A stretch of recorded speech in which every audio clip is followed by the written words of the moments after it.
What's up, guys? Welcome back to the Bird Rights Podcast. Today, we're going to be reviewing the Super Bowl since it just happened over this past weekend. We're also going to recap our bets that we placed or we advised you to make during the Super Bowl. We're also going to go over some all-time quarterback rankings with, the recent events that happened at the Super Bowl. We decided that it's a good time to talk about all-time quarterback rankings. So yeah, I guess we can hop right into it and just start with the Super Bowl. Chiefs 38, Eagles 35. You know what? Like I was saying this during the game and when it was happening, kind of towards the fourth quarter.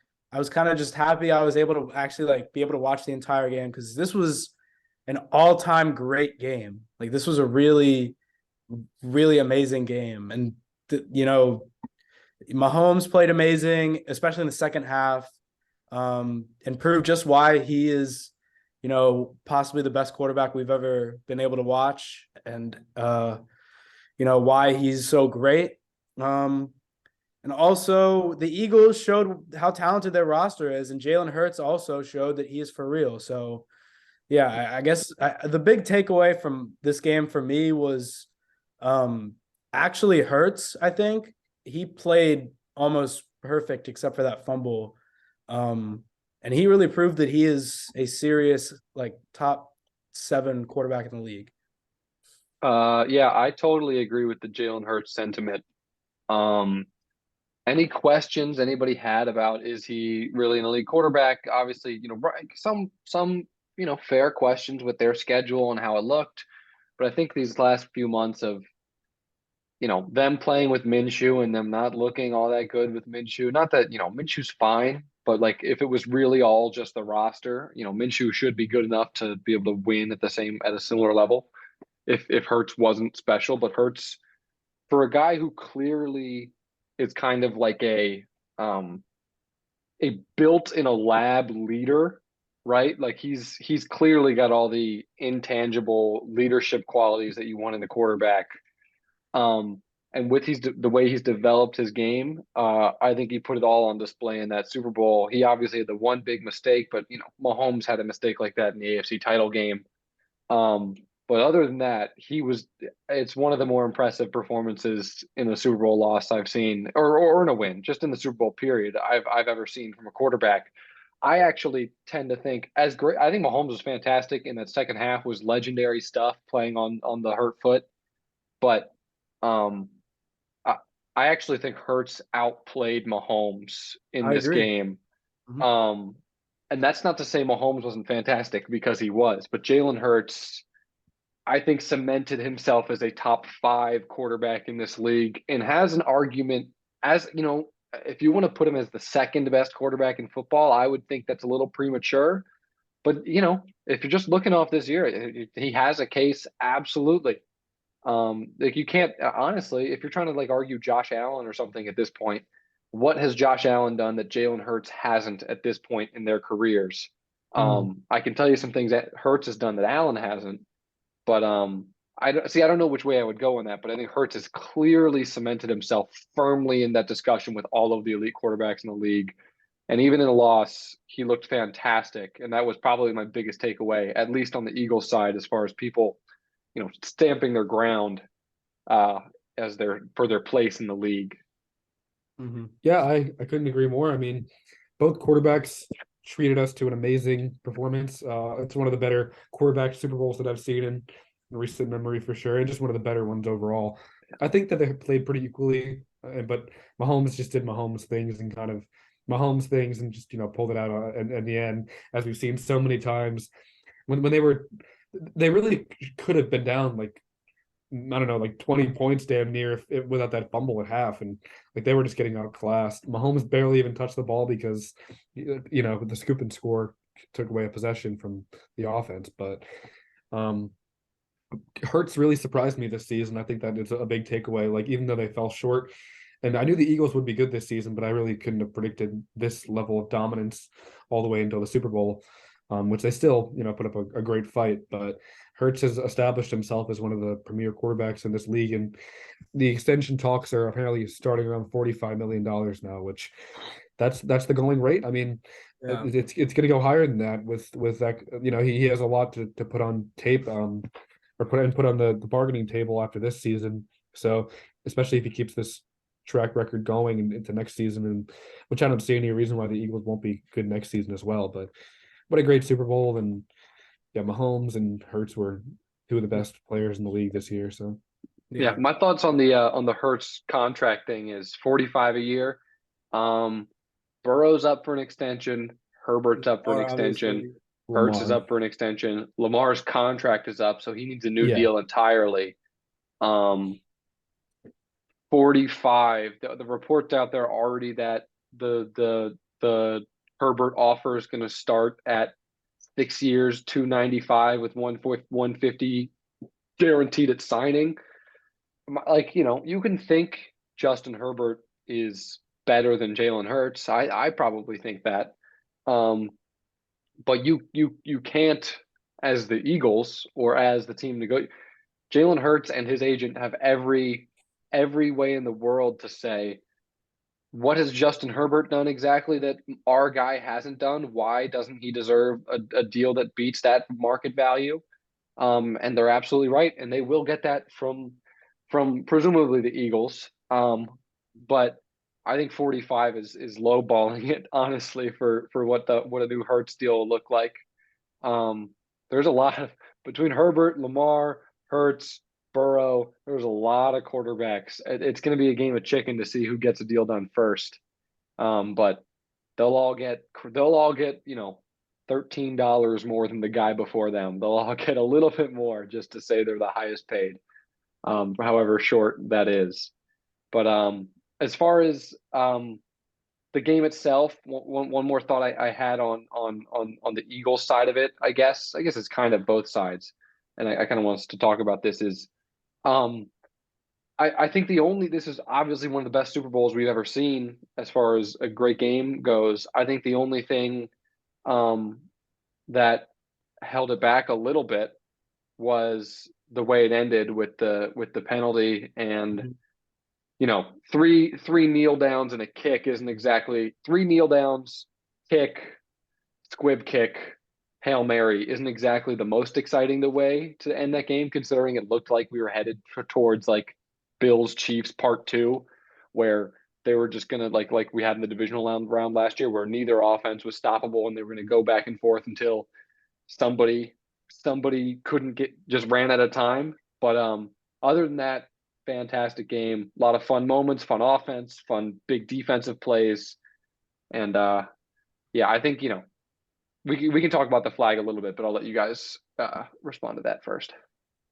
Yeah, I mean, I think this entire season has kind of had moments now, especially more than more recent seasons, where the officials have been getting criticized in big moments. And we've talked about this multiple times on the pod already about like what there is to do to kind of fix this stuff. Obviously, I think, he might have held him, but again, situationally, did, obviously but you throw the flag because it's a flag, but it is like, do you really want a flag to end, like, to be the determining like factor of why the Chiefs come out winning the Super Bowl in regular time instead of overtime? Yeah. I think he definitely held him, but my reservation with that reasoning is, had there's holding on every play, and obviously you can say that for a lot of things. Oh, there's flags on every play, they don't call everything. Yeah, I know. So you have to call it. Sometimes it's a flag and you have to throw it, and you'd like a hold that's a hold on 2nd and 7 in the second quarter of a game in October is still a hold at the end of the Super Bowl. However, I guess my thought is, had they not thrown the flag, would we be talking about it? I guess is my question. I guess that's my threshold for should they have thrown the flag in that moment, right? Like that, if in that Saints game 5 years ago or whatever it was in the NFC Championship game when was it Nickel Roby Coleman who hit him, who had the pass interference that wasn't a pass interference. That was so egregious that everybody was talking about how they missed the call. Had they not called that hold, no one would have been honestly, mad. besides Chiefs fans and just only like a small segment of Chiefs fans, because I don't think anybody would be talking about the hold, the missed hold if they hadn't called it. So yes, it was technically a hold, but they've been playing physical all game. Plenty of stuff like that had been let go. I don't think you can throw the flag in that instance. And yeah, it was a hold. It's not an egregious call or anything, but I think with the way they had called that game thus far and in that moment, I know, people don't like I tend to, I also don't like oh, you have to hold the whistle at the end of the game, because, a foul's a foul whenever it is. But Mhm. I do think you should be a little more selective at the end of these super important games, and not decide games by a whistle unless you're really forced to. Like if he grabbed him and he's falling on the ground, yeah, you got to call it. But that was an innocent enough holding call that, the ball was way out in front of Juju. He probably doesn't get to it anyway, and nobody would be talking about it. I don't even think the Chiefs coaches, some like Juju didn't react. None of those guys reacted before they saw the flag, because it wasn't egregious by any means, and I would have liked to see it not be called. With that said, it's not the end of the world. It's not like one of these egregious calls that is like, oh, how could they do this? I understand, but for me personally, I would have liked to see them not throw the flag there. Yeah, I agree. And I kind of want to move to a more positive note on the Super Bowl. Yep. I did want to highlight some things. Andy Reid, again, masterclass of performance. He's kind of cementing himself as one of the all-time greatest coaches as well. A few years ago, people were like still calling this guy a fraud because he wasn't able to get to the Super Bowl in such a long time. And now he's got two obviously with Mahomes, but like he's called such great games and such great seasons for these Chiefs teams. And he is definitely cementing himself up there with, Bill Belichick. Maybe not there yet, but he's making his way up that list. And then I also wanted to highlight the Chiefs offensive line absolutely shut down a historically good Eagles pass rush, didn't allow a single sack, which I don't think any of us expected at all. I think the surface might have had a little bit to do with that. But yeah, I was going to say the but playing still, surface had affected basically everyone on the field at one point in the game. And yeah, it has also taken a lot of criticism, the surface in Arizona. should never be the case for the Super Bowl to have some pretty atrocious like that. somebody, I think it was the Stay Hot guys were joking around that this is the NFL trying to make turf look good. They're trying to like promote turf by saying like, see guys, even if we do grass, it can be bad, guys. So they're messing with the surface to like push anti-grass propaganda. But no, I don't think so.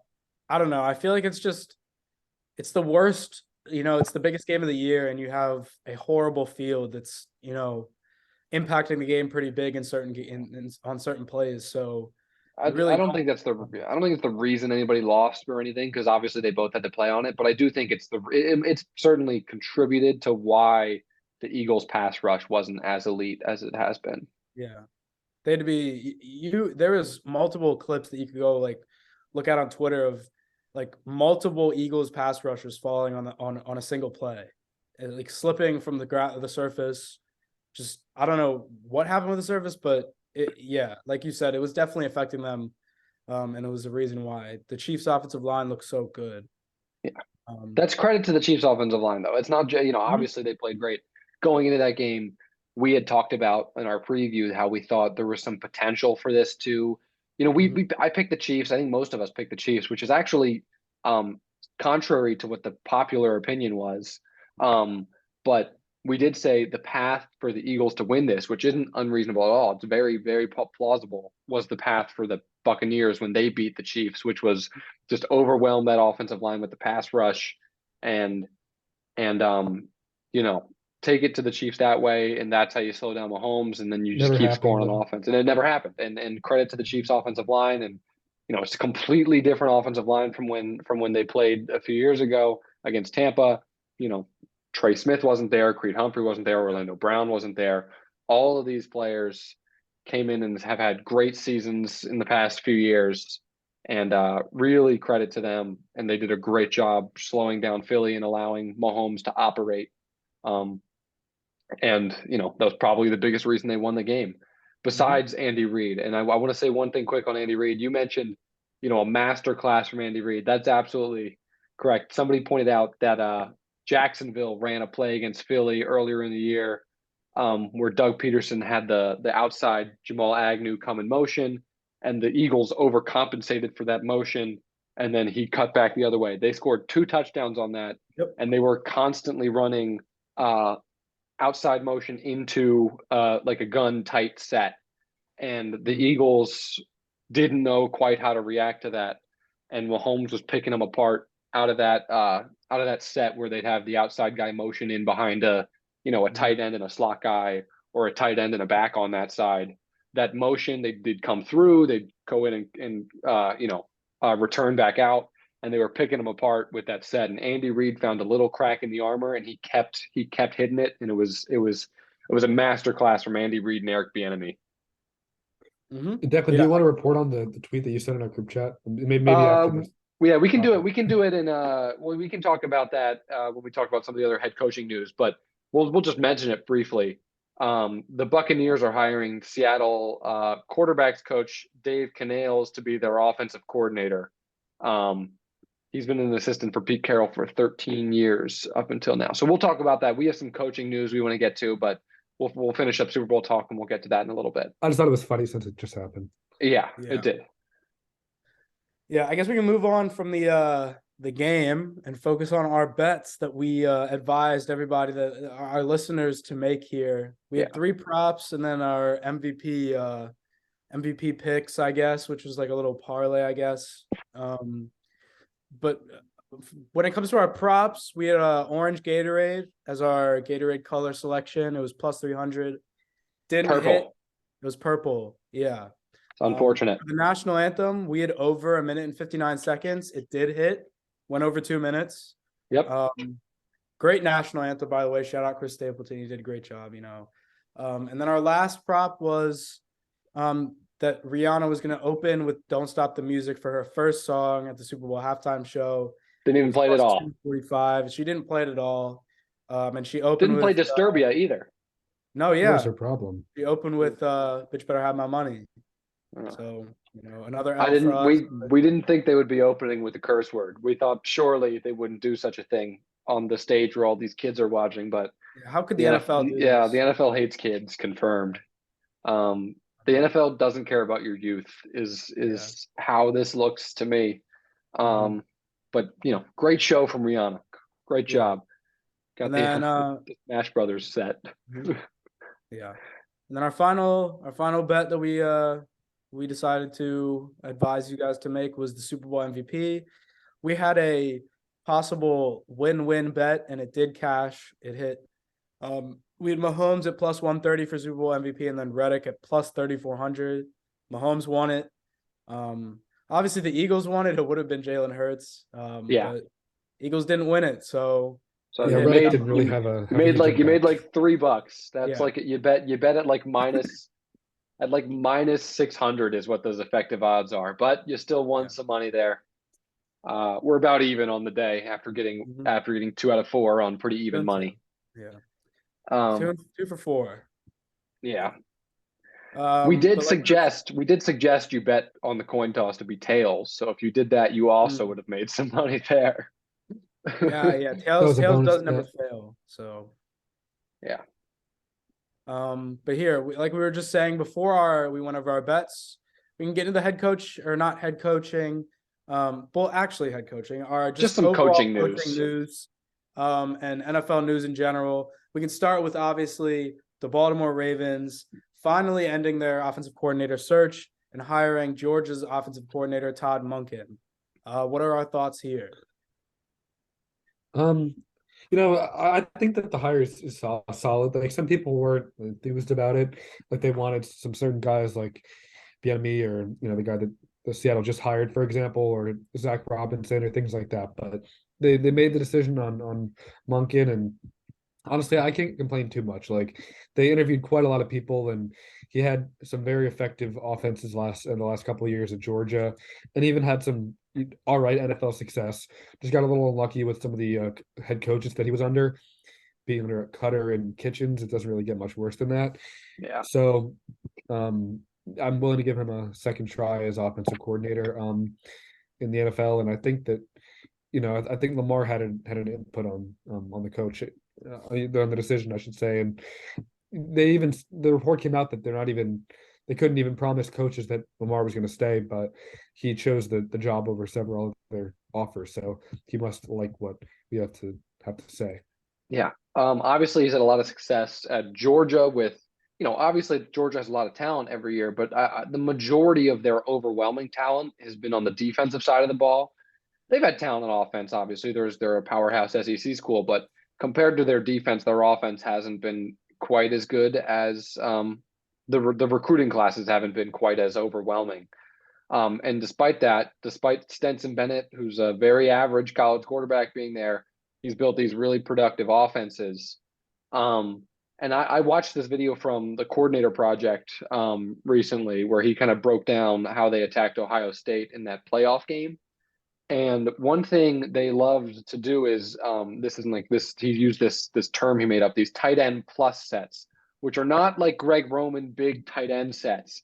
It's where you're using two tight ends in a more dynamic way. And I thought I really wondered if that weighed into our decision making, because it wasn't.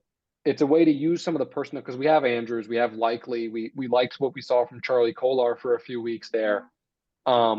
And so he was using these tight end sets with sometimes a tight end, stacked behind the tackle or stacked next to the running back, using them in motions and stuff, using them to balance the formations in different ways while still having three wideouts out, and kind of more of a spread look with a few tight ends out there.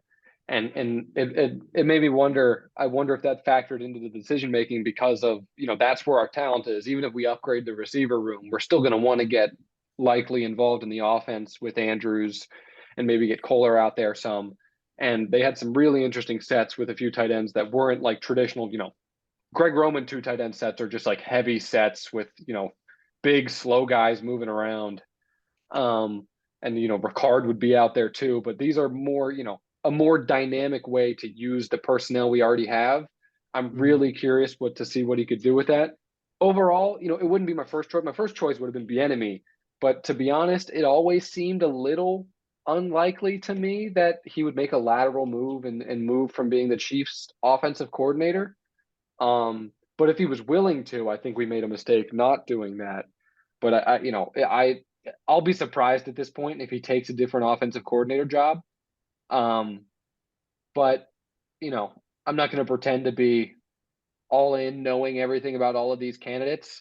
It seems like a lot of teams liked what Monken was doing at Georgia, and a lot of teams gave him some offers, including, Tampa, who just hired Dave Canales. The report was their first choice was Monken, and they made this hire as a pivot, which is interesting because I thought maybe we were going to hire Canales. So I guess he was going to end up on one of these two teams either way, for Monken and Canales. But, I'm certainly optimistic about the move. It can't be worse than Greg Roman, that's for sure. And I think we'll see a more, dynamic, NFL style modern offense now, with hopefully some new ideas in there that we haven't seen a lot. I like the idea of getting a Shanahan tree guy or a McVay guy or an Andy Reid guy. That's always safe, but I can't blame them for going in a route a little bit different from that, trying to find, somebody who's had a lot of success, but isn't, the same way every other team is going. So I'm excited to see what he can do. Yeah, I agree. I do think, like you were saying, I would have rather had a few other guys, kind of exactly what you're saying, verbatim, Bieniemy, possibly Canales. But I do think that he is going to be a better coordinator than Greg Roman, obviously. And I think just having, a new creative mind in the room is going to help this team a lot. And definitely someone who is a lot more open to, hopefully letting Lamar pass the ball and he's gonna have it's guaranteed he's gonna have a better route concepts on plays, and our wide receivers are gonna be a lot better getting open, and he's gonna scheme a lot of guys to get open, and I think that he's a lot more he's gonna be a lot better of a guy to work with Lamar if he stays, obviously, to excel in the passing game. And also, I did want to say a point about this is with Greg Roman gone, I do think that a lot of in free agency, wide receivers might be more interested in playing for us now, because I think in the past, we were hesitant to offer wide receivers, but even like last year, we offered Juju a contract that was more than the Chiefs, I believe, and he declined. It was significantly more guaranteed money, like significantly more. And I feel like that was just a theme of the past few off seasons, was every fan was calling for the top wide receiver, and we'd be mentioned and interesting, like we'd be said to have interest, and they'd never signed. So, I think that having a new guy who's a lot more willing to let Lamar pass the ball is going to be good for this offense. But it all obviously revolves around Lamar staying. Yeah. With the Ravens. So. Yeah, they so a few people, Dez Bryant, RG3, former Ravens. We forget that RG3 and Dez Bryant were former Ravens, but guys who played there when Lamar was there have been loving that. They've been praising this hire online, what it means for Lamar. On Twitter, Dez was saying how much he loves this, and Dez had been outspoken about how Greg Roman's offense, receivers aren't going to go there with Greg Roman's offense. It's not a friendly offensive system for receivers. And it's good to see. And same with RG3. He'd been vocal about that too. Not that RG3 had hated Greg Roman. He's like, his stuff worked, but to an extent. It's good to see the people who've been there, who are now gone, saying this is the kind of direction they need to go in. Because obviously I trust those guys' authority on what football is supposed to look like over mine. And especially for guys who've been in the system, I'm excited to see that they're excited about the hire. Yeah, I do want to say something else. I think this is also this offense, even if Lamar doesn't stay, I think Mark Andrews is absolutely going to be outstanding in this offense. At Georgia, obviously college is a little bit different than the NFL, but Georgia, Brock Bowers has been absolutely dominant in this offense with Monken as his coordinator. He's probably one of the best, tight end prospects coming into the NFL in recent memory. So, he's been really good. I think Mark Andrews is going to definitely succeed in this, and so will our wide receivers, like we were talking about. We can move on from Monken and talk about a head coach that was hired, Shane Steichen, who's the Eagles offensive coordinator, was hired by the Colts to be their next head coach. I think this is a really good move for the Colts, and it signals definitely what they're looking at in the draft. And I think that they're probably going to be going quarterback and not looking to sign another, old vet quarterback. Yeah. But I think this is a really good hire. Yeah. It's funny to me because the Colts now, for the second time in half a decade, have hired the Eagles offensive coordinator the year after they make the Super Bowl, which is pretty funny to me, especially after Frank Reich gets another head coaching job. If I'm being honest, they probably just should have never fired Frank Reich, but this is a fine hire. Frank Reich was fine, yeah. Yeah, he's a fine coach. That was a scapegoat hire. They preferred Jeff Saturday over him. Yeah, no, they probably should have. I don't know if Steichen's gonna be a better coach than Frank Reich. He very well may be. Steichen's a fantastic coordinator. Obviously, he showed that this last year. But he did a really good job with Jalen Hurts, and I think this is going to be a good hire for them. And Jim Irsay has been not so subtly a big fan of Bryce Young. He literally said it in the meeting. Yeah, the presser. I at this point would be pretty surprised if the Colts don't. If the Colts aren't the team that moves up to 1 for the quarterback, especially because that way Chicago can stay in the top 4 and get one of these premier interior defensive guys in Jalen Carter or I'm blanking on his name. Zach, what's the other guy's name? Will Anderson. Or Will Anderson, yeah. so Texans will go quarterback at 2, and I think the Colts are going to have a young quarterback in there for Steichen to work with, and their roster leaves some to be desired currently. I don't think they're going to be some serious contender next year or anything, but I think they're on the fast track to have a pretty quick rebuild because they have some promising young pieces, and they have some good players at important pieces. Who are vets but not old. Quentin Nelson's 27 or something, 28. DeForest Buckner's maybe 28. So these guys got some serious tread left on the tires.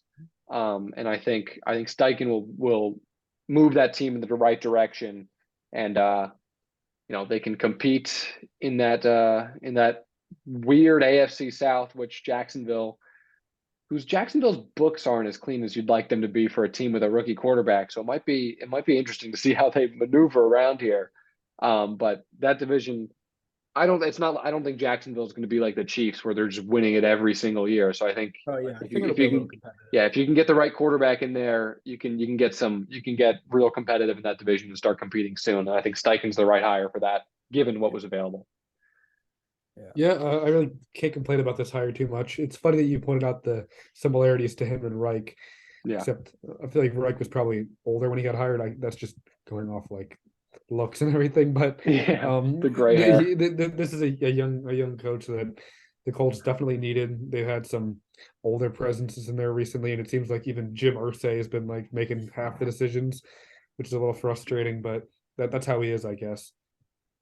They gave him a 6-year deal, so it's not uncommon nowadays, but it shows that they definitely like They're him committed to him and want to keep him around for the next couple of years, which you would hope so. They're not the Texans who just fire one black coach after another. Yeah. But they brought D'Amico Ryans back in. Yeah, hopefully he sticks. Hopefully he's the right one. But anyway, I like Steichen. We saw it very handily. He turned Hurts around quite a bit. Not like he was ever bad, but he unlocked his full potential as the OC, and we'll see if he can do the same for Bryce Young. I'm pretty confident. Jim Irsay was like, that Alabama kid isn't half bad. Yeah. Like, Jim Irsay can't hide his excitement for Bryce Young. He's getting giddy about him. Yeah, right. I did want to say he was also Steichen was also Chargers offensive coordinator Herbert's rookie year, and he won offensive rookie of the year. So even just on the Eagles with their talented roster, he was excelling as an offensive coordinator. Moving on from Shane Steichen to Joe Lombardi was quite the mistake by why they even get rid of Steichen? I'm actually confused. Because they had a new head coach. That's what I figured. Who was their old coach? Was it Anthony Lynn? Anthony Lynn, yeah. So they should have just promoted Steichen. It looks like, but whatever. Probably, yeah. But yeah, I think it's a good hire. I think we all agree on that. And I also did want to say, I feel like the Colts are a team where they've got a lot of really, really good pieces. I feel like if they were to, get their franchise quarterback, they could be, serious. I don't want to say contenders, but like serious playoff. Wild card team. I think for the next 5-6 years with the pieces they have right now. But we can move on. Or what were you saying? Oh, so they could put themselves kind of in the spot the Texans were when they had Deshaun Watson, where they're like perennially threatening to get to the divisional round kind of thing. And obviously, once you're there, you can build on that and become a serious contender. But they're 2 steps away from that, I think. But I wouldn't be sorry if Bryce Young plays well enough as a rookie. If we're just assuming to get Bryce Young, but if whoever their rookie quarterback is comes in and plays well enough as a rookie, they have enough talent. They could go 10-7 or 9-8 and be a wild card team next year. It's possible. Yeah. Yeah, they have Quentin Nelson, DeForest Buckner, Shaq Leonard, Stephon Gilmore, John Taylor. Obviously, they have pieces. Yeah. Definitely a solid roster. It's not the Bears. No, yeah. I did want to actually say here on the Bears thing, I saw a report today that the Bears, like multiple GMs, think that they're trading Fields. I saw that too. It's interesting. We can talk about that real quick. Because that's worth talking about. I think Fields is good enough to be a franchise quarterback. I can go either way on this. If you like one of these prospects more than Justin Fields, you take them. You have to. Like, if you think one of these quarterbacks is better than Justin Fields, if you can upgrade a quarterback 100 times out of 100, you do that. And you However, can trade Fields for probably a first-round pick. yeah, you and could more, probably you know. I bet you could get the Panthers' 8th overall pick or something for him, or whatever they have, 9, whatever pick it is. You could get something like that. You get a top 10 pick for Fields. You get a good pick. I don't know. Maybe the Ravens trade Lamar to the Falcons and we have the 8th pick. I'd trade the 8th pick for Justin Fields, I think. Something like that. That's all conjecture. My point is, if you really like CJ Stroud, or you really like Bryce Young, or you really like Will Levis, or hell, you really like Anthony Richardson, I guess, yeah, I would trade Fields. I guess personally, I don't like any of those guys much more than Justin Fields. Maybe, I guess, a little bit, but I think given what we've seen from Fields as a runner, that's part of it, right? You're like, oh, he's not there as a passer. Yeah, well, running is part of playing quarterback now, and he's the second most dynamic in the league. Him and Lamar are kind of in a group of their own. I think Lamar is significantly ahead of him, but then it's Fields and then a big gap until you get to the next guy who's that dynamic. Richardson will be up there when he's in the league. But I wouldn't trade Fields just because I like him more than these prospects. But if the GM likes Bryce Young more than Justin Fields, you got to go for it, I think. I don't know. I feel like Fields, I feel like there's, I don't know if like NFL people hold themselves to the standard or whatever, but I've heard multiple times that in the NFL, if you're rookie or like your second year quarterback that you drafted high wasn't starting to show signs of stardom, into their second year, like, then it's time to cut the cord and let him go. But Fields, I agree with that, but I feel like he showed the signs, right? No, yeah, he absolutely showed the signs. Is what I was saying. Yeah. Especially like obviously not in the passing game like you were saying, but doesn't really have that many. There's nothing there. Wide receivers, like who's he throwing to? Like Inquinemius St. Brown, Chase Claypool. Yeah, like they just like stop it. Like this dude has proven like he had one of the greatest quarterback rushing seasons, the second best ever, in terms of rushing from a quarterback. So, with that offensive roster he had around him, I think he, went way over expectations for this year. But yeah, I guess we can move on from that point with Justin Fields, stay on the coaches. The Cardinals hired Jonathan Gannon, who was the Eagles' DC, their defensive coordinator, to be their next head coach. And this one was a little bit interesting because I saw the Eagles fans were calling for this guy's head, and they were ecstatic that he is out of his position now, and now he's in the Cardinals as their head coach. So I don't know. It's an interesting hire because I think he's a good coach, but Eagles fans seem to hate him. So I don't know. It seems a little bit like reactionary in my opinion. Yeah. I mean, yes, their defense got beat down by Mahomes, but it's not like the Chiefs fans are just calling for Spagnuolo to be fired, because the Eagles dropped 35 points on them. I don't know. I'm not the expert on this hire or anything, but not like the Cardinals are making stellar hires with their head coaches these last couple cycles. So yeah. We'll see. I'm not going to pretend like I know a ton about the Eagles defense in their scheme and how it looked, but obviously they had a lot of talent on defense, and I think they lived up to that for the most part. I don't love the hire, not because anything against, the guy they hired, but I guess with a young quarterback in Kyler Murray, who's kind of been, I guess the nicest way, not the nicest way, but the way it's been described by many people is kind of a dick to everyone on that team. And he's kind of just like, a little bit of a pain in the ass. He's also been mid. He hasn't been good enough to justify any sort of like ego. I would have liked to see them get a personality like Eric Bieniemy, who can run that offense and be a big enough, to be in the same room. I would have liked to see them get an offensive coach for Kyler. Obviously, so Kingsbury was an offensive coach, but just because that didn't work doesn't mean you need to go in the opposite direction. You just need a different type of personality. And I think, see, this is where it's wild to me that Bieniemy is not getting head coaching opportunities. I feel like this is a perfect job for him. Yeah.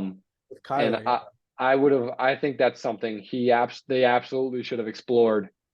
Um, but we'll see how he does. I don't know too much about, you know, the Eagles defense in particular, other than that it was really good this year. And obviously part of that's just how much talent they had. But yeah, I would have liked to see them go after a guy like Bieniemy. Bieniemy would have been my number one hire for them at head coach. Even like, you know what, if Frank Reich didn't take the Panthers job, that would have been interesting too. A similar kind of, firm, I guess is the way I would describe their presence, right? Where it's more of a Kyler's not going to go pushing around asking to call plays in preseason games to Eric Bieniemy, I guess is my point. Like that kind of thing. Where Kyler kind of had free reign, and Kyler wasn't that kind of player. So I would have liked to see a head coaching hire like that. yeah. Yep. I don't know. I feel like like you were saying, I feel like the vibe for a lot of NFL teams now are to hire an offensive minded head coach, and hiring a defensive guy here is a little interesting, especially with a superstar and Kyler on your team, who has already, had kind of problems with the team and it doesn't seem like it's going to be a great fit, but who knows? Maybe it will turn out to be. Yeah, I felt this way about Sirianni, and clearly I was wrong about Sirianni. So Yeah. yeah. Sometimes you do find gems that aren't like super offensive minded guys now, like Sirianni, like you were saying. So Dan Campbell. yeah. So I mean, we'll see. But yeah, moving on from that, we can go to the Commanders, who recently have been said to have been looking at Greg Roman and Eric Bieniemy. As Ravens fans, we are all like laughing at the Commanders right now for they've interviewed Greg Roman as well, so it's like a serious thing. It's not like they're just like rumored to be looking at him. They have had an official interview with Greg Roman. So that is definitely an interesting announcement that was made. They sign him, I'm going to laugh so hard at all my friends that are Commanders fans because I'm going to feel bad for them. I mean, their offense will be good, don't get me wrong, but they're not going to win if they ever make the playoffs. What's their draft pick this year? Where are they picking? They have the 16th pick. Could that makes I can't hear Declan. All right, we had some technical difficulties there, but we're back to talking about the Commanders and Greg Roman. What I was going to say is they have the 16th draft pick this year. I wonder if the Greg Roman thing is them maybe thinking about going after a guy like trading up for Anthony Richardson and running an offense like that. Personally, I don't think you need to give him this like offense tailored to this running quarterback. That's the entire system where you don't have a dynamic passing game and it's all run. I don't think you need to do that. I think you can let him develop in a regular system. Like if the Ravens were to trade Lamar, I'd be happy to take on Richardson as a developmental quarterback and him be the guy moving forward. And without Greg Roman, like I don't need Roman there is what I'm saying.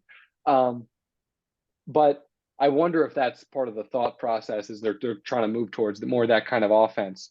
But then again, if they're also interested in Bieniemy couldn't run anything more different from that. Like Bieniemy runs the most, obviously Andy Reid is they're not running Mahomes like he's a running back or anything crazy.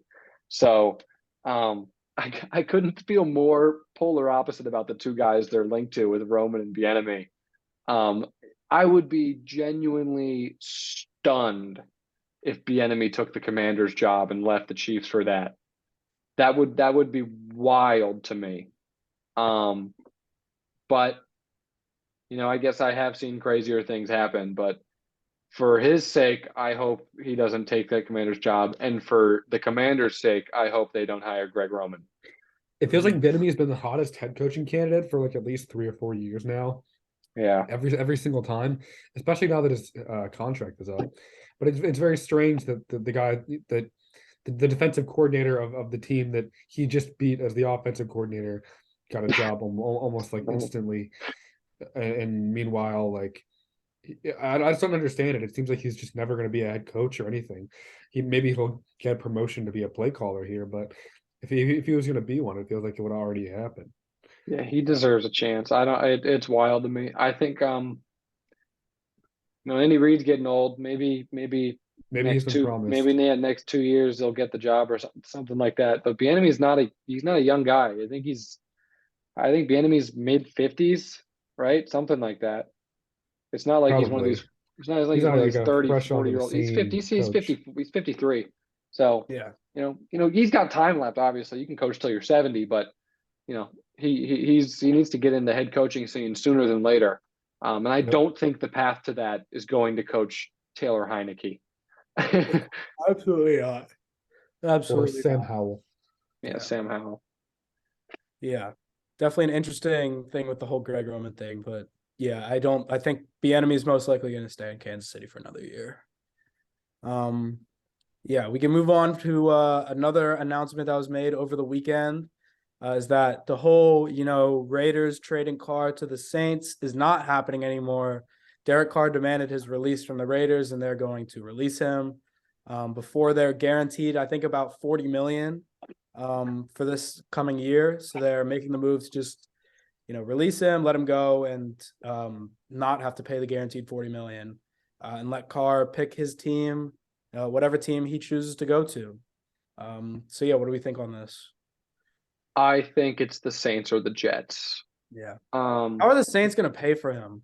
Well, they can do what they've been doing and restructure a bunch of deals and backload it and lose some players and think somehow they can contend with a team that has less talent than it had when they had Drew Brees and now Derek Carr instead.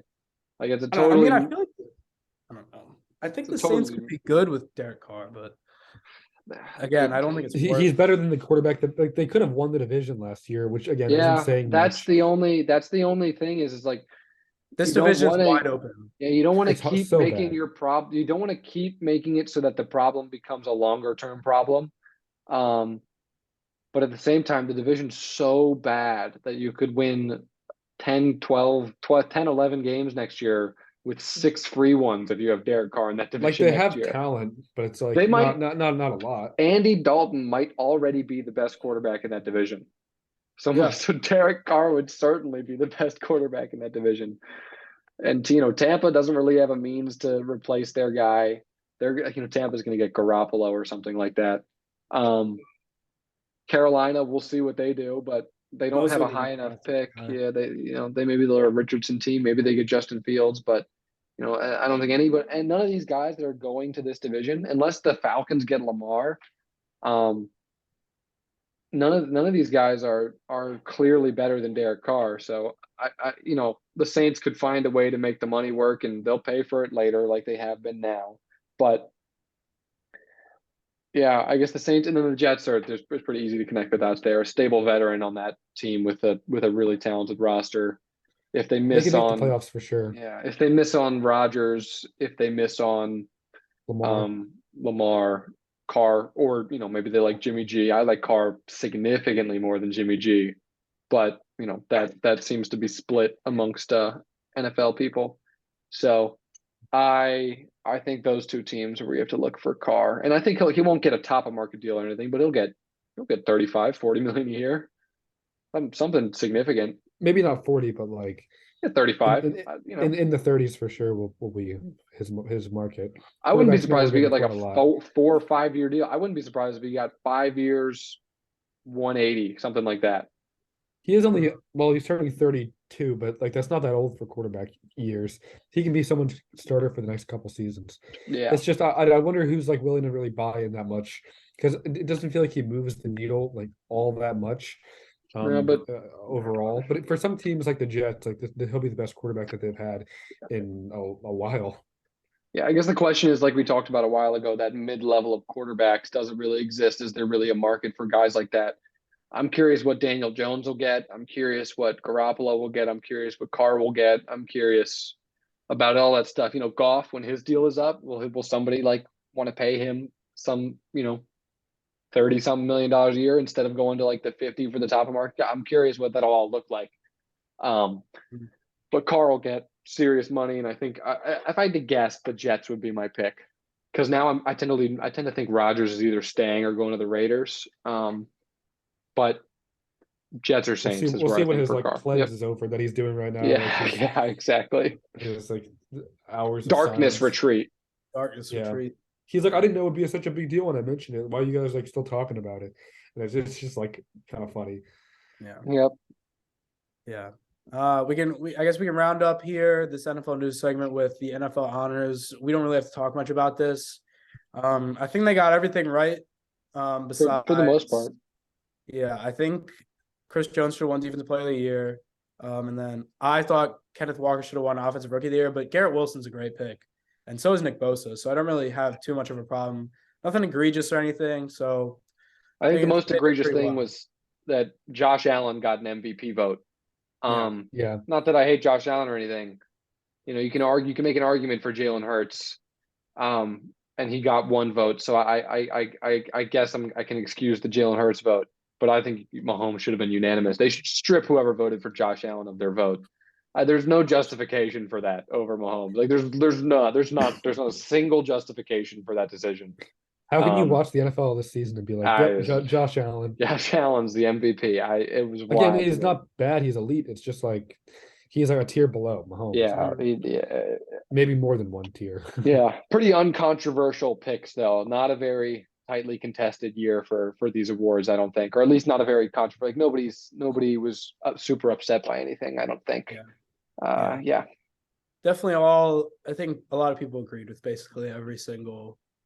I mean, I saw some people even saying this was like they went like whatever, I don't know how many awards, but they were perfect on their awards, selection wise. So good on the NFL this year for doing that. But yeah, we got one more little segment for you guys before we end up with the Nick Miller question of the day, if we have one. We're gonna do our all-time quarterback list because of what happened over the Super Bowl. I think it's a good time to talk about our all-time list and where Mahomes ranks now in our top 10, because I think we can all agree he is most definitely top 10, if not top 5 all time already. So yeah, I guess we can just get right into this. Yeah. I guess I'll start with mine and then we can, I don't know, talk about it a little bit, or, if we have any problems. But yeah, I'll start with mine. My top 10 quarterback list. At number 1, obviously, I have Tom Brady. It hurts me to say this. He's the greatest player in NFL history. I don't think he's the best. I don't even think he's the best quarterback. I think there's multiple quarterbacks that are better than him. But when it comes to greatness and winning as well, I think he is the best, or the greatest of all time. 7 Super Bowls, blah, blah, blah, 3 MVPs, all-time passing record, all-time touchdowns record. We don't need to go too far. It's, most people know Brady's one. I'm not even going to justify it. Yeah. Number 2, Peyton Manning. I think we can all kind of agree with this now too. With the Super Bowls he's got the most MVPs ever. Or Rodgers has tied him for that now, I think. I think Peyton has 4.5. Or maybe it's 4. I don't know, because he split one with McNair. But anyways, he had some of the records before, Brady broke them. He still has the all-time touchdowns record for a single season. And yeah, I have him as number 2. My number 3 could be a little bit controversial. I have Aaron Rodgers as my number 3 all-time quarterback. I tend to value like talent a little more than winning when it comes to ranking. And I think Aaron Rodgers is the most talented quarterback ever over a long period of time. I think Mahomes is more talented than him with the time he's played, but I think Rodgers as a talent is the greatest player we've ever seen when it comes to quarterbacks. 4 MVPs. He's got the 1 Super Bowl, and not much explaining there. Number 4, I have Mahomes, which could also be controversial. Again, with the whole Rodgers thing, it's kind of the same with talent. He's already got more Super Bowls than him. Doesn't have enough MVPs, but I think he'll surpass Rodgers in MVPs.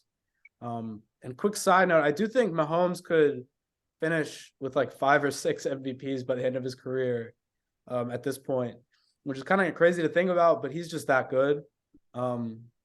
But yeah, Mahomes number 4, number 5, Montana. Um, Self-explanatory. 5 Super Bowls, not the typical amount of yardage and touchdowns, but he just won like all the time wherever he went. Yeah, number 6, I have Marino. Again, from a talent perspective, I think he's one of the best ever. And he kind of revolutionized the passing for a quarterback and just the passing game in general. Number 7, Brett Favre. He's won everywhere, and he had a lot of the all-time records as well because of his longevity, and played elite into his 40s. Number 8, I have Drew Brees, or as I wrote it here, Drew Brews. Yeah, I think Drew Brees is, again, from an all-time, longevity perspective, he's pretty great, but he didn't win like that much. He did have the all-time yards record, but he still only had that 1 Super Bowl. Should have been 2 Super Bowls in my opinion, but the whole Rams penalty thing happened. So yeah, number 9, I have John Elway. And number 10, I have Johnny Unitas. And that'll wrap out my list. I don't want to fully explain these last 2, but yeah. Yeah. Just we'll go a few thoughts on. Should we go thoughts first, or do our list? I think we can first just and then give all our thoughts? lists and then just All talk right. about the differences. Sure. I will. So first of all, I'm going to preface mine with I choose not to put guys like really anybody who played before, like who had the bulk of their career before the 80s on there, because Unitas, Sammy Baugh, Game was Otto, different back Otto, then. yeah, Otto Graham, Fran Fran Tarkenton. Tarkenton. These guys who deserve a shout out, but I, to be honest, don't really know much about them. Like I know about them, I know their career numbers, I know the guys who won before the Super Bowl. I know, all the stories about Otto Graham and Sammy Baugh, that stuff. Like, I've learned about that stuff and it's cool. But it's like trying to rank Bill Russell, Wilt Chamberlain, or even going back further, George Mikan and that stuff in current lists of all time players. I just don't know how to do it. Like, I don't know how to say Bill Russell versus, I don't know, whoever today, Kobe Bill Russell Bryant. or Kevin Durant. It's like, what do you mean? Like, I don't know how to compare those two players. Kevin Durant would literally drop like 50 points a game in that Yeah. league. So if you said Otto Graham or whoever, Drew Brees, I'm like, I don't even know where to start thinking about that. So I just exclude them from the list entirely. Not that they don't deserve to be on the list, but I just choose to rank 80s on because that's kind of when football became more of what we know it today. So my list is obviously Brady 1. I also have Manning 2. I think he's the best regular season quarterback of all time. I have Montana 3. I think he's the best playoff quarterback of all time besides Brady. He's definitely the best. Montana actually was better in his Super Bowls than Brady was. Montana has some of the most impressive Super Bowl stats ever. 4, I have Patrick Mahomes, who, if his numbers hold for the rest of his career, will be the best playoff quarterback of all time. Currently on a per game basis is kind of by far the best playoff quarterback of all time. So he's 4. I think he's already deserved that, and I think he has a case as high as 2. But I'd put him at 4 behind Montana and Manning. I have Rodgers 5. Similar case to Manning, just a little bit less postseason success. So you knock him behind Montana, Mahomes. I have Marino 6, same spot as Zach. Our lists are end up being pretty similar. I have Elway 7. I think he obviously did a lot for his legacy in those last few years, win those Super Bowls, but obviously had a great talent the whole way, and was one of those first. Him and Marino were kind of the more impressive in a similar era to Montana, were the more impressive physical athletes making more impressive throws. I have Steve Young at 8. Drew Brees at 9, and his NFL career wouldn't tell you this, but I'm counting kind of the football career as a whole. I have Warren Moon at 10. I think he deserves a shout out. I think if he had played a regular length NFL career and was able to play there his whole career, obviously there were some race factors and some stereotypes that didn't allow him to do that at the start of his career, which is upsetting given how talented he was. I think Warren Moon could have been one of the 5 best quarterbacks ever. He really had that kind of talent. But I think Warren Moon deserves a spot in that top 10 over a guy like Favre, because I think Favre is a little it's a little turnover prone, Josh Allen-y. Not that Josh, like you said, not that Josh Allen isn't great, but he's got an uphill climb to get into the top 10 all time when you would take into account all the turnovers and stuff. And I think Favre, super up and down career, super up and down game by game. I'd probably have him 11, 12-ish, but I'm going to give that last spot to Moon over him. So for me, I had a pretty similar list to you guys as well. So I feel like a lot of the top picks are fairly consensus, not fully, but for the most part. The first And five are the same, just kind of and even reordered. when you get to like 6 through 10, it's a lot of the same names, like maybe in slightly different order. But I have Brady 1, doesn't really need the explanation. He has it all. I have Manning 2. He didn't do quite as much winning as a lot of the other quarterbacks on here. He's done more than some, but not as much as many others.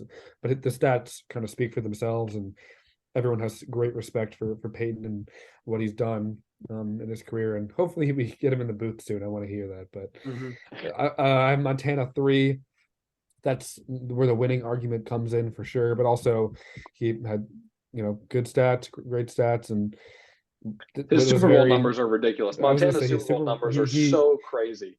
He was part of many blowouts in the Super Bowl, which is that was kind of a trend back then. But he also had one of the 2 or 3 best playoff runs from a quarterback ever, up there with similar stats to Flacco in 2012. I just want to throw that out there: the 11 touchdowns, no picks. Montana, right, yeah. Montana and Flacco are the only 2 to ever do that in the playoff. Montana was the GOAT for a minute. He probably was the GOAT until maybe like less than 10 years ago. I don't know. It's hard to debate, but at least in my opinion. I'd say he's the GOAT until Brady beat the Falcons in the Super Bowl. Okay, so even less than that. I don't know when we decide that Manning's above Montana either, but again, yeah, I digress.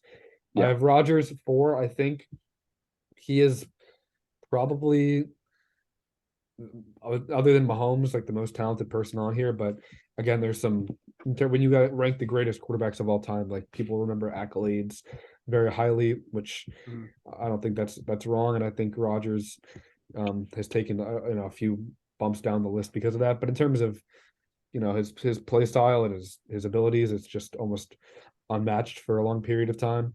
And then I have Mahomes 5, who will probably end up being 1 on my list within the next 10 years if he keeps at this trajectory. Nothing really more to be said there.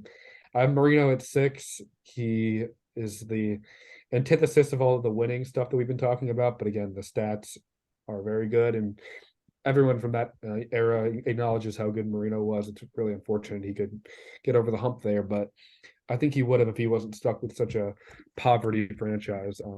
Well, at least during that period, they were kind of poverty. They had some great success early on, but not once he got there.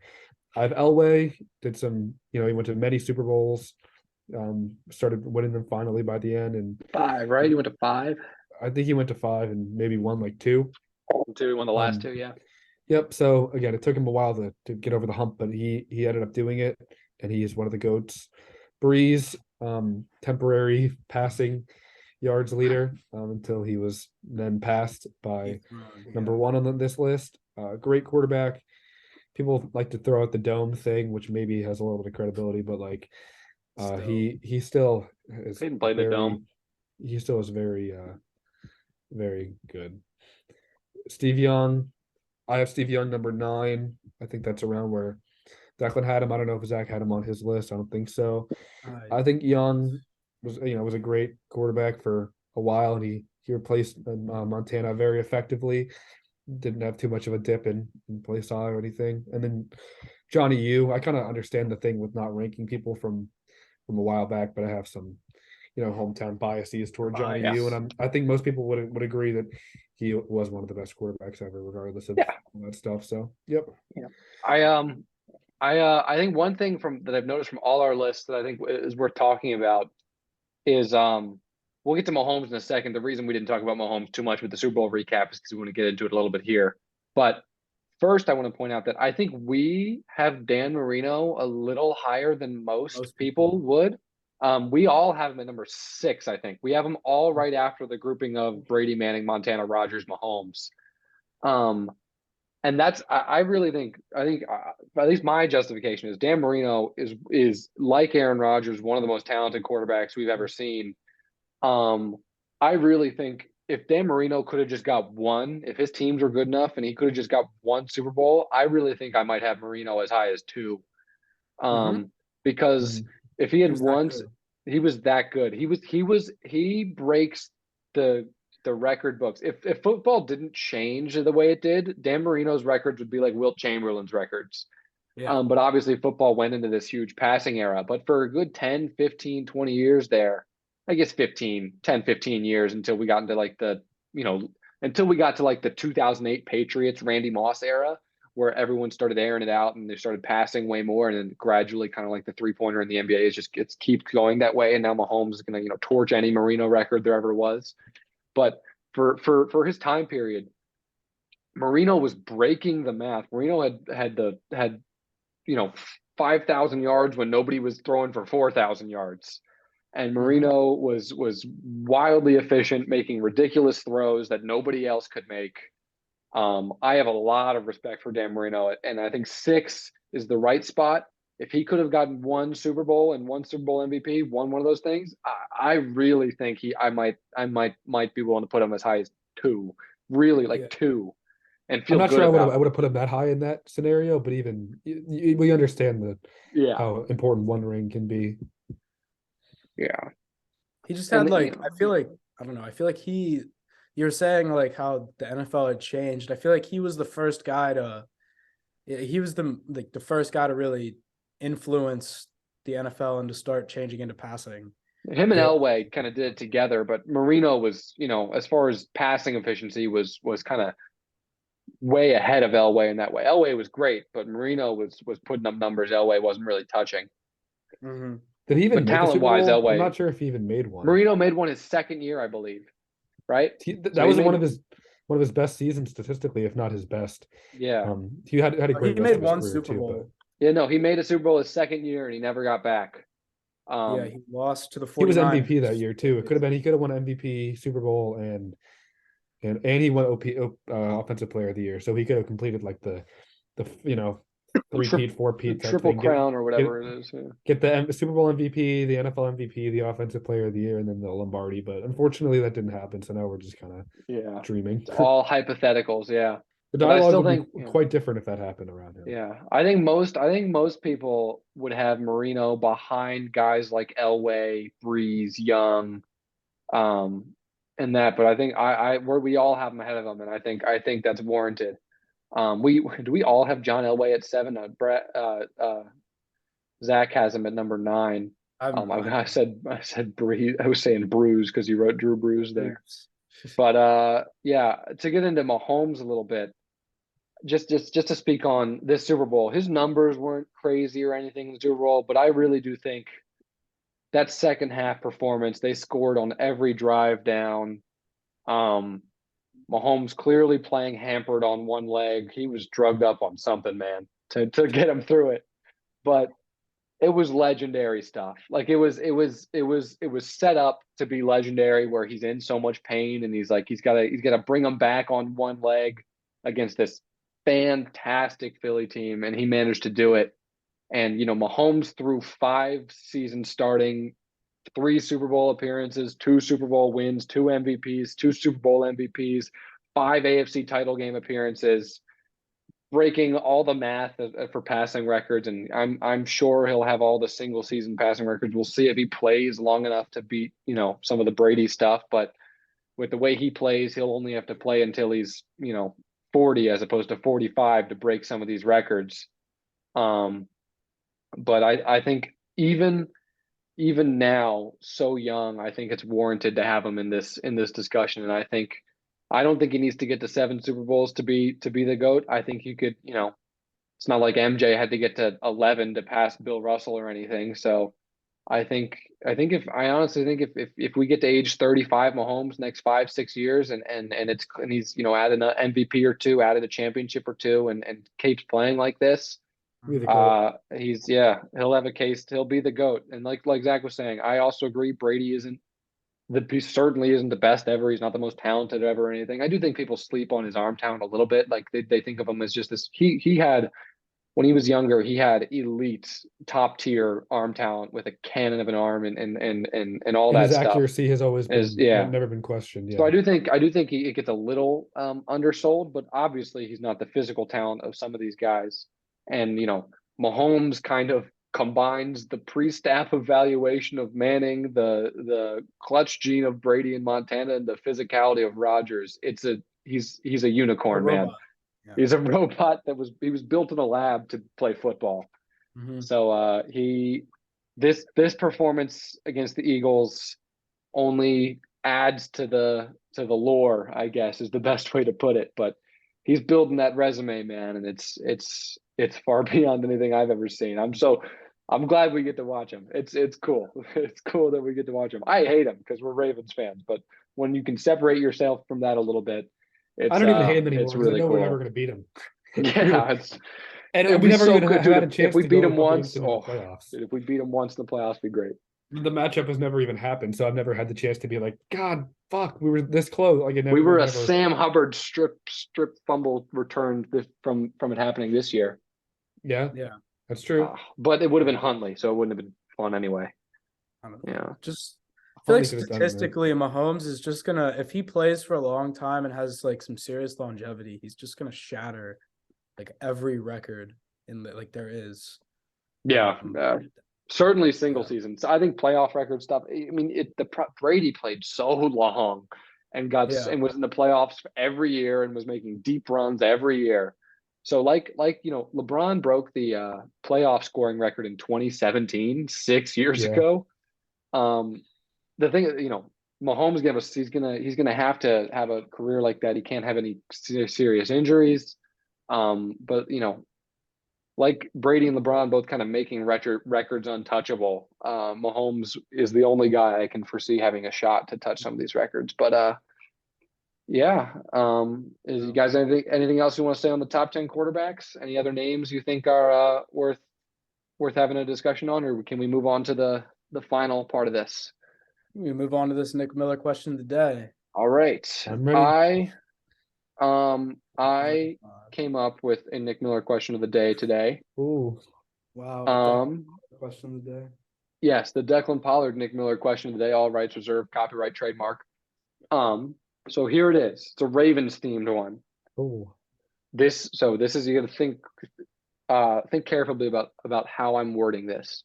Which Ravens quarterback who played for the Ravens has the most passing yards all time? Not who has the most passing yards for the Ravens.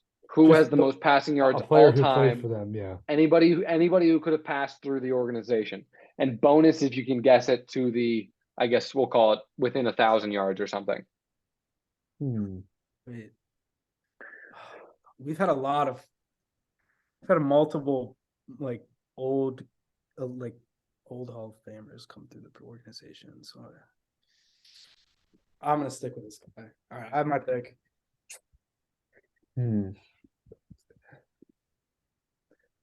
Okay. I have my pick too. All right, let's see it. Okay, I'll reveal first, I guess. I'm just gonna say Joe Flacco. Joe Flacco. Okay. Zach? I went with McNair just because if it's their entire career, it was him or Randall Cunningham, but Cunningham didn't pass a lot, So you're both wrong. Who is it? I had another guess, but I was. What was your other guess, Cove? I was gonna say Matt Schaub. It's Vinny Testaverde. Vinny Testaverde had 46,000. So long. Yeah, he had 46,000 passing yards. Flacco's at 42,000. So I suppose if Flacco gets another year to start somewhere, he could pass him. I was just thinking because Matt Schaub played for 17 years or something crazy. I'm maybe, but Vinny Testaverde outdoes him. He played for Vinny played till he was 44. Vinny played on every team in the league, man. Vinny played on every team in the league. Yeah, that should have been the guess, honestly. I mean, he had 3,500 yards at age 41. That's insane. Yeah. Jesus. Brady, Tom Brady. All right, numbers. That's no points added today. So, damn. But I think that wraps it up today. Great Super Bowl. excited for the NFL offseason. We'll bring some more we'll have free agent content and stuff like that. And content. draft content. We'll have a few mock drafts we'll put up. We'll do some group mock drafts. We'll do some solo mock drafts that we can talk about. I think me and Zach will be at the forefront of the mock draft content. Probably. But yeah, excited for that. We'll have an NBA podcast up within the next half a week here before the All-Star break. But yeah, thanks for watching, guys, and we'll catch you next time. See ya. Yeah. Peace.